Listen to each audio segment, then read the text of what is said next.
पिछले कई सालों से जिस तरह से सरकार का मंशा रहा है अमित शाह जी और मोदी जी का, उससे ये साफ साफ झलकता है कि पैसा सहारा का मिलने वाला नहीं है। जिस तरह से आपने थंबनेल में देखा, बिल्कुल सही पढ़ा कि निवेशकों का पैसा मिलना बहुत मुश्किल अभी के समय में है। जितना आसान चुनाव से पहले था, चुनाव के पहले सरकार को एक डर भी था कि अगर वो पैसा नहीं देंगे तो हमको वोट नहीं मिलेगा, ऐसा उनके भय होना चाहिए था। लेकिन अभी 5 साल तक सरकार को कोई भी भय और डर किसी से नहीं है, क्योंकि उनको किसी से वोट लेना नहीं है। एक्चुअल में अगर राज्य विधानसभा का चुनाव होता है, राज्यों में बीजेपी का बात अगर कहा जाए तो सरकार को अच्छी तरह से झूठ बोलना आता है, जिसका आपने बहुत सारे प्रूफ और सबूत दिखे होंगे। अमित शाह जी या मोदी जी का इतना झूठ बोलने आता है कि वो आसानी से वोट ले लेगा, और निवेशकों को बेवकूफ़ बनाना अच्छी तरह से उनको आता है। उसका मैं वो भले मोदी जी पढ़े लिखे कम हो, लेकिन इसका ग्रेजुएट किया हुआ है। आदमी को बेवकूफ़ बनाने का ग्रेजुएट किया हुआ है। उदाहरण के तौर पे 2 उदाहरण हम देने जा रहे हैं मोदी जी के बारे में।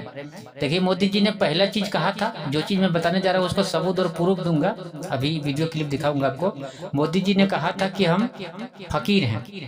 देखिए, कब कोई भी बड़े पद पर जब बैठे रहते हैं तो वो फकीर नहीं होता है, वो अपने आप को राजा होता है। और राजा उनका सब, हम लोग जो गरीब लोग हैं प्रजा है, वो राजा होते हैं। उनका काम है कि गरीबों का जो समस्या है उसको सॉल्व करना।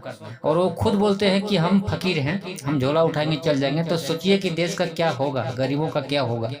देश का आज गलत रास्ते में जा रहा है। आज देश का जो 80% आबादी है, 80% जो आबादी है आज जो भूखे मर रहा है, इसका रीजन यही है कि मोदी जी का जो विचार है, उसका विचार के वजह से, उनका सोच ऐसा है, इसके वजह से वो खुद को फकीर मानते हैं। लेकिन और दूसरी चीज मोदी जी ने कहा था कि हम चौकीदार हैं।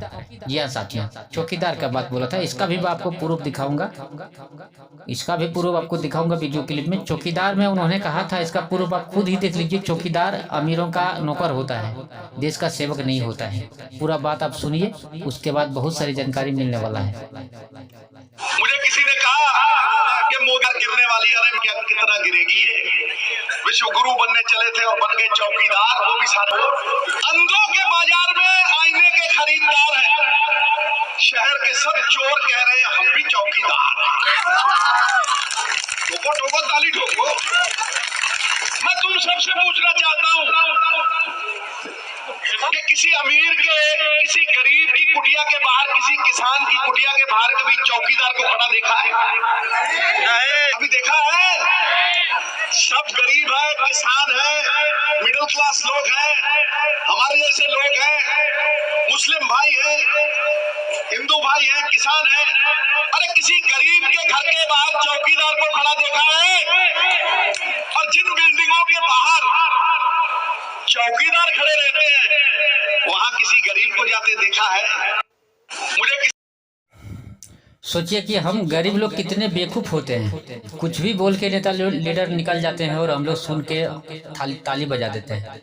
चौकीदार का शब्द मोदी जी बहुत दिन पहले इस बात को बोला था कि हम चौकीदार हैं। चौकीदार यानी कि अमीरों का नौकर होता है। अमीरों का घर का वो देख रेख करता है, उसका सुरक्षा करता है, गरीबों को अंदर जाने नहीं देता है, गरीबों को अमीरों के घर जाने से रोकता है, यानी गरीबों को अमीर होने से रोकता है, गरीबों को का दुश्मन होता है। चौकीदार जो होता है वो गरीबों का दुश्मन होता है, जिसे अभी सिद्धूपा जी ने बोला।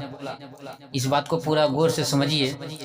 और आगे हम आपको एक वीडियो दिखाने जा रहे हैं। माकपा के पार्टी हैं मुजफ्फरपुर बिहार से, जो आंदोलन की तैयारी करने जा रहे हैं।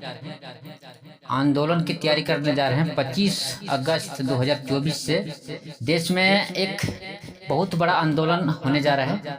आंदोलन इसलिए होने जा रहा है क्योंकि जो उम्मीद थी अमित शाह जी के ऊपर, मोदी जी के ऊपर कि 2024 के बाद पैसा मिलने शुरू होगा, वो उम्मीद टूटता हुआ नजर आ रहा है। इसलिए हम सबको एक 2 ही रास्ता है। एक तो सुप्रीम कोर्ट भी बीजेपी सरकार खरीद रखा है। आप सोच सकते हैं कि कोई केस 2 दिन 4 दिन में, 2 महीना 4 महीना में सॉल्व हो जाता है, लेकिन बीजेपी के सरकार में 2014 से 2024 तक सहारा का केस लगातार 12 साल से चल रहा है, लेकिन अभी सॉल्व नहीं हुआ। आप सोच सकते हैं। तो ये मोदी जी के सरकार में इतना आसानी से पैसा मिल जाएगा, ये असंभव है। जैसे मैंने थंबनेल में शुरू में ही दिखा दिया, ये सवाल ही नहीं होता है कि मोदी जी के सरकार में आपको आसानी से पैसा मिल जाएगा। इसमें आपको मेहनत ज़्यादा करना पड़ेगा। जितने भी संगठन के साथी दोस्त हैं, जितने भी अलग अलग संगठन के लोग हैं सहारा से रिफंड के लिए देश में, सबको एकजुट होना पड़ेगा। और जो भी जिस क्षेत्र में संगठन नहीं है वहाँ संगठन बनाना पड़ेगा और लोगों को जागरूक करना पड़ेगा और लोगों को एकजुट होना पड़ेगा। सरकार को अपना ताकत दिखाना पड़ेगा, तब जाके सरकार को थोड़ा बहुत इसमें फर्क पड़ेगा और पैसा जो मिलने का उम्मीद है वो बढ़ सकता है। और बोलेंगे कि इतना आसानी से हम सुप्रीम कोर्ट जाके और PIL लगा के या फिर छोटा मोटा आंदोलन करके हम सरकार से पैसा ले लेंगे, ये संभव ही नहीं है। इसलिए मेहनत ज़्यादा करना पड़ेगा। तो इसलिए वीडियो को ज़्यादा से ज़्यादा शेयर करिएगा और आप जो वीडियो क्लिप हम दिखाने जा रहे हैं, इस वीडियो क्लिप को पूरा देखिएगा, सुनिएगा, समझिएगा, उसके बाद आप कमेंट करिएगा। मुजफ्फरपुर में सहारा भुगतान संघर्ष मोर्चा की बैठक हुई है और हम लोगों ने विगत दिनों में ही ये फैसला लिया था कि हम लोग इस आंदोलन को आगे ले जाएंगे। सहारा भुगतान संघर्ष मोर्चा ये भाकपा माले का एक जन संगठन है। भाकपा माले के का ही एक संगठन है। संगठन पूरे सवाल को लेकर जो है कि आगे जो बढ़ेगी। आज अखबार में हम लोगों ने देखा कि हमारे पार्टी के द्वारा को लेकर उस पे राज्यसभा में जो है ना कि बोलते हुए सहकारिता मंत्री अमित शाह ने कहा है कि 4,20,000 जमाकर्ताओं को 362 करोड़ रुपए का भुगतान किया गया है। और उसके साथ ही उन्होंने एक बात और कही है कि पोर्टल इसलिए बनाया गया है ताकि हम वैध इन्वेस्टर को जो है कि भुगतान कर पाए। तब तो अमित शाह जी की नियत पे, सरकार की नियत पर एक से एक सवाल खड़ा होता है कि जब आप ये कह रहे हैं कि वैध इन्वेस्टर, तो वैध इन्वेस्टर वैध और अवैध इन्वेस्टर का क्या मामला है? ये सरकार कोई जमा अगर मान ली कि करवा रही है, सरकार कोई स्कीम को चला रही है और स्कीम में अगर कोई लोग पैसा अगर डाल रहे हैं तो उसमें फिर मान लीजिए कि भुगतान करते समय में ये वैध और अवैध का बात कहाँ से आ गया? बैंक में आज हम पैसा अपना रख रहे हैं, सेविंग्स बैंक में भी मतलब जो है कि बचत खाता में रख रहे हैं, चालू खाता में पैसा रख रहे हैं, हमारा FD है, कई तरीके का पैसा है। कल जब हम भुगतान मांगना शुरू करेंगे तो आप कहना शुरू करिए कि अब हम आइडेंटिफाई करेंगे कि वैध इसमें कौन जो है कि कस्टमर है और अवैध कस्टमर कौन है। मतलब पैसा देते समय में जो है कि आपको जो है कि वैध और अवैध दिखने लगेगा कि वैध और अवैध कस्टमर की। इसका मतलब आप ये देश को समझाना चाह रहे हैं कि 4,20,000 जो आपने जिन जमाकर्ताओं का पैसा दिया, लौटाया, यही वैध कस्टमर है। तो फिर उन 12 करोड़ खाताधारियों का क्या होगा? क्या वो 12 करोड़ खाताधारी जो है कि क्या आपके नज़र में वो अवैध जो है कि इन्वेस्टर है, उनको आप पैसा नहीं देंगे? इसलिए अमित शाह जी गलत बयानी जो है कि राज्यसभा में करना बंद करें। सहारा को बचाने की कोशिश जो कर रहे हैं, सहारा को बचाने की कोशिश जो है कि बंद करें। और ये पोर्टल का खेल नहीं चलेगा, इससे जनता जो नहीं संतुष्ट है। पोर्टल का खेल नहीं चलेगा। इस बार सिर्फ एक मांग चलेगा कि सहारा का भुगतान सहारा के ब्रांच के जरिए होगा। सरकार एक जो है कि संसदीय जो है कि एक मतलब जो है कमेटी बना सकती है। सरकार एक संसदीय कमेटी बनाए जो उस भुगतान का निगरानी जो है कि करेगी। लेकिन आंदोलन इस बार चलेगा सिर्फ जमाकर्ता के भुगतान के सवाल को लेकर। उसमें जब पैसा देते समय में नहीं देखा गया कुछ, तो पैसा जो का भुगतान करते समय में भी जो है सरकार को कुछ नहीं देखना चाहिए करके आप अभी जो है कई तरीके की बातों को करना शुरू कर दीजिए। तो ये बात अच्छा नहीं है। और ये जो नहीं कि आप 362 करोड़ रुपया देकर और आप अपना पीठ थपथपाना चाह रहे हैं।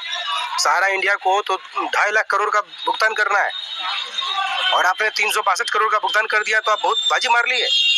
आप जो है अपना पीठ थपथपा रहे हैं। 2.5 लाख करोड़ रुपए का हिसाब देना पड़ेगा सरकार को, इस सरकार को। और बिहार के जनता की गाढ़ी कमाई का ये पैसा है। इसीलिए आप इस तरीके से जो है कि बातों को जो है घुमा नहीं सकते हैं, आपको जवाब देना होगा।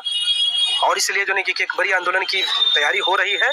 आप तमाम लोगों को इस आंदोलन में शामिल होना है, तमाम इस आंदोलन में आप लोग को भाग लेना है। आपके चैनल के माध्यम से यह कहना चाह रहे हैं कि सरकार हमारी बात अगर सुन रही है तो वह आम जनता को जितना जो पैसा जो है सहारा में फंसी हुई है वह ब्रांच के माध्यम से ही भुगतान करे, क्योंकि पोर्टल के माध्यम से यह पैसा भुगतान होना संभव नहीं है। और सरकार की जो व्यवस्था है वो व्यवस्था बिल्कुल अचल व्यवस्था है, उस व्यवस्था से आम जनता को पैसा का भुगतान नहीं हो पाएगा। तो मैं सरकार से आग्रह करना चाहता हूँ कि आप जो है इस पैसे का भुगतान ब्रांच के माध्यम से के विचार विमर्श आज जिला कैंपस मैदान में एक मीटिंग रखी गई है भाकपा माले के तरफ से, जो अभी हम लोग इस निर्णय हम लोग लिए हैं कि अगर सरकार इस पर अगर विचाराधीन अगर नहीं कर रही है तो हम लोग इसके लिए बड़ी से बड़ी लड़ाई लड़ने के लिए हम लोग तैयार या टीम को गठित कर रहे हैं। पूरे देश में जो है हम लोग व्यापी मात्रा में जो है हम लोग लड़ाई लड़ने के लिए सक्षम है जो है, और लड़ाई लड़ेंगे जो है। इन्हीं बातों के साथ मैं अपना बातों को मैं विराम देता हूँ। जय हिंद, जय भारत।